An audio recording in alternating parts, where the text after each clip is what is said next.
শুভ সন্ধিয়া জয় শ্ৰী কৃষ্ণ জয় শ্ৰী ৰাম আজি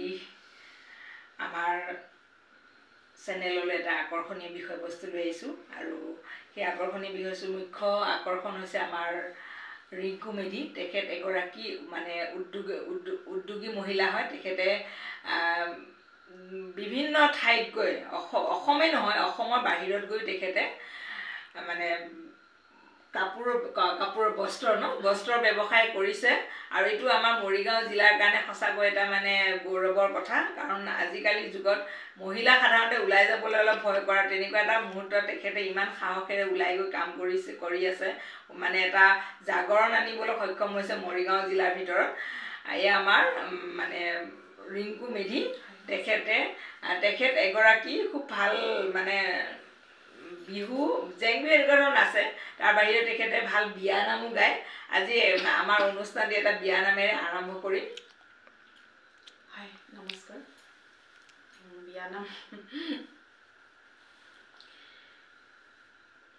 লাই হালে জালে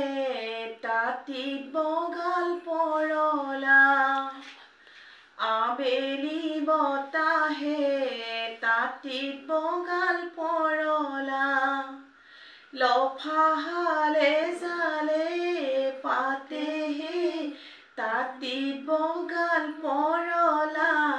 কইনা ঘৰৰ নামতি টোপনি গল হবলা এই বিয়া নামটোতে আপোনাৰ 2-3টা কথা লগাই দিব পাৰে মানে আপোনাৰ যোৱা নামৰ দৰে আৰু তো এইটো টোপনি যোৱা দিলো আকৌ এটা এইটো হেইতে গাম ওৰে গছতে তাতিত বগাল পৰলা ময়ে বাহে ললে তাতিত বগাল পৰলা দাদা পাৰি দিয়া খাৱেহে তাতিত বগাল পৰলা কইনা ঘৰৰ ল'ৰা কেইটা দাঁতি উঠা দমৰা সঁচাকৈ খুবেই ভাল লাগিছে মানে বিয়া ঘৰ এইটো এটা মানে সঁচাকৈ মানে উদযাপন কৰিব পাৰে মানে কথা কটাকটি যিটো বিয়া নামৰ জৰিয়তে বৰ উপভোগ্য হৈ পৰে এইটো অনুষ্ঠান তাৰপিছত আকৌ কইনা ঘৰৰ পৰা দিব লাই হালে জালে কাহি বাতি জাপ জাপ আবেলি বতাহে কাহি বাতি জাপ জাপ লফাহালে জালে পাতেহে কাহি বাতি জাপ জাপ নাম দিয়া ছোৱালীজনী মুখে কৰে কাপ কাপ সঁচাকৈ ভাল লাগে জোৰা নামবোৰ শুনিও ভাল লাগে বাৰু এতিয়া কিন্তু বহুত নাইকিয়া হৈ গৈছে নহ'লে জোৰা নাম দিয়ে কোৱা এতিয়া খালি বেণ্ড পাৰ্টি আৰু আজিকালি কিবা কিবি সংগীতানুষ্ঠানত মাতি আনি পেলাই নচোৱা সেইটো আৰু কিন্তু সেইটো মাদকতাটো প্ৰায় নাইকিয়া হৈ গৈছেগৈ তাৰপিছত আপোনাৰ মানে যিটো কৰ্মজীৱন নহয় জানো আপুনি কি হিচাপে হেৰি কৰি আছে মই বৰ্তমান এতিয়া আপোনাৰ জীৱিকা বুলি পেলাই মোৰ বৰ্তমান মৰিগাঁও টাউনতে এখন কাপোৰৰ দোকান আছে আৰু লগতে এখন মোবাইলৰ দোকান নতুনকৈ আৰম্ভ কৰিছোঁ গতিকে কৰ্মজীৱন বুলি ক'লে সংগ্ৰাম বহুত কৰিছোঁ সংগ্ৰাম কৰি কৰি হয়তো ঘোঁৰাৰ নিচিনাকৈ চেকুৰিব লৈছোঁ কাৰণ যি ঘোঁৰাৰ দৰে হয় গতিকে এতিয়াও হয়তো মই সফলতা হ'ব পৰা নাই আপোনালোকৰ আশীৰ্বাদ আৰু মৰম চেনেহে হয়তো মোক আগুৱাই নিবৰ কাৰণে মই প্ৰেৰণা পাইছোঁ যিহেতু আজি আপোনালোকৰ লাইভলৈ আহিছোঁ হয়তো নজনা কথাও জানিবৰ কাৰণে চেষ্টা কৰি থাকোঁ সদায় আৰু কৰি থাকিম তো ঘোঁৰাৰ নিচিনাকৈ এইটো কাৰণেই মই ক'লোঁ হয়তো আগতো মই আপোনাক কৈছোঁ যে আমি মহিলাবিলাকে সদায় পিছ পৰি থাকোঁ মই এটা মনতেই সিদ্ধান্ত লৈছিলোঁ মোৰ শিক্ষা দীক্ষা একেবাৰে কম গতিকে মই চাকৰি ক্ষেত্ৰত আগবাঢ়িব নোৱাৰোঁ কাৰণ চাৰ্টিফিকেট নহ'লে মানে চাকৰি এটালৈ আগবাঢ়িব নোৱাৰি মোৰ মা দেউতাই খুব সযতনে মোক ৰাখিছিলে এটা চাকৰি কৰাৰ খুব আশা আছিলে মই মা দেউতাৰ আশাটো পূৰণ কৰিব নোৱাৰিলোঁ তাৰ ভিতৰতো মই এটাই মনত দৃঢ় বিশ্বাস কৰিছিলোঁ যে চাকৰি কৰিলেহে যে টকা আহে তেনেকুৱা কোনো কথা নাই মই খুব কম পইচাৰে মই মানে এই মই যিটো মোৰ জীৱিকা পথ মই আৰম্ভণি কৰিছিলোঁ মই 3যোৰ কাপোৰেই আৰম্ভণি কৰিছিলোঁ মাত্ৰ 3যোৰ কাপোৰ মই বিক্ৰী কৰিছিলোঁ তাকো খুব কম লাভত মানে 100 টকাৰ লাভত মই কাপোৰ বিক্ৰী কৰিছিলোঁ অলৰেডি মই কাপোৰৰ বিষয়ে মই একো জনা নাছিলোঁ নে মানুহৰ পৰা যে লাভ খাব লাগে মই তেনেকুৱা এটা কথাও জনা নাছিলোঁ একদম মানে বুৰ্বক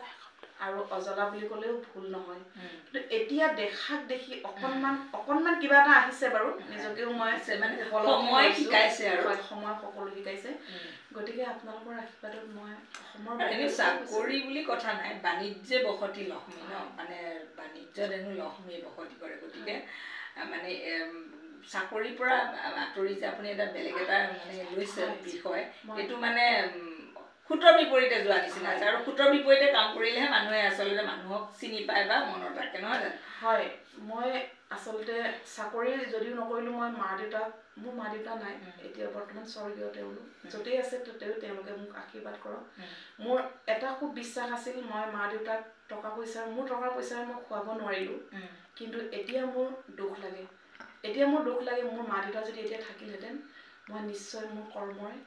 মই কষ্ট কৰা ধৰণেৰে মই মা দেউতাক খোৱালোহেঁতেন কিন্তু মোৰ ভাগ্যত নাই মোৰ মা দেউতাক খোৱাবলৈ কিন্তু মই তথাপিতো মই আজিৰ তাৰিখলৈকে মই সুখী বুলি ক'ব পাৰোঁ কাৰণ মই যিটো জীৱিকাৰ ওপৰত মই 3যোৰ কাপোৰে কৰিছিলোঁ আজি হয়তো মই গোটেই ভাৰতবৰ্ষত আপোনাৰ এতিয়া মোৰ নাবাৰ্ডৰ ৰেজিষ্ট্ৰেশ্যন আছে মোৰ হেণ্ডিক্ৰাফ্টৰো আছে আপোনাৰ হেণ্ডলুম টেক্সটাইলৰো আছে DICC মোৰ ৰেজিষ্ট্ৰেশ্যন আছে গতিকে মোক নাবাৰ্ডে মণিপুৰ ইম্ফল পঠাইছিল মই তাতো প্ৰগ্ৰেম কৰি আহিছোঁ তাতো মই ভাল ৰেছপন্স পাইছোঁ মণিপুৰ ইম্ফল বুলি ক'লে মানুহে অলপ ভয় কৰে কিন্তু মোক ইমানেই সাহস দিছিল বা মই তাত গৈ ইমানেই ধুনীয়া এটা প্লেটফৰ্ম পাইছিলোঁ বা ইমানেই এটা মই সুবিধা পাইছিলোঁ তেওঁলোকে আমি অসমৰ পৰা গৈছে বুলি আমাক বহুত সন্মান দিছিল আমি দুগৰাকী মহিলাহে গৈছিলোঁ অসমৰ পৰা এগৰাকী যোৰহাটৰ পৰা গৈছিল আৰু মৰিগাঁও ডিষ্ট্ৰিক্টৰ পৰা মই গৈছিলোঁ তাৰপিছত আপোনাৰ গৈছিলোঁ কলকাতা সেইটো মোক নাবাৰ্ডৰ পৰাই পঠাইছিলে কলকাতা গৈছিলোঁ এগৰাকী মোৰ সতীৰ্থ বাইদেউ মই তেওঁৰ নামটো ল'বই লাগিব আজিৰ ডেটত ৰাণু বাইদেউ মোৰ মাতৃ সমবয়সৰ তেওঁ মোক বিভিন্ন ধৰণৰ কথা বৰ্তা শিকাইছিলে বুজাইছিলে আৰু তেওঁৰ কাৰণেও মই নাবাৰ্ডৰ জৰিয়তে আজি এইখিনি মানে সফলতাৰ পথ মানে স্পৰ্শ কৰিব পাৰিছে মানে ভাল লাগিলে আপোনাৰ এই যাত্ৰাটো মানে সফলতাৰ এই পথটো আৰু এই সফলতাৰ পথটো যাতে আপুনি আৰু আগুৱাই যাব পাৰে আৰু ইয়াৰ লগতে ভাল লাগিলে আপোনাৰ বহুমূলীয়া সময়খিনি আমাক দিলে গতিকে অনুষ্ঠানটো শেষ হোৱাৰ আগতে এটা সুন্দৰ মানে বিয়া নামেৰে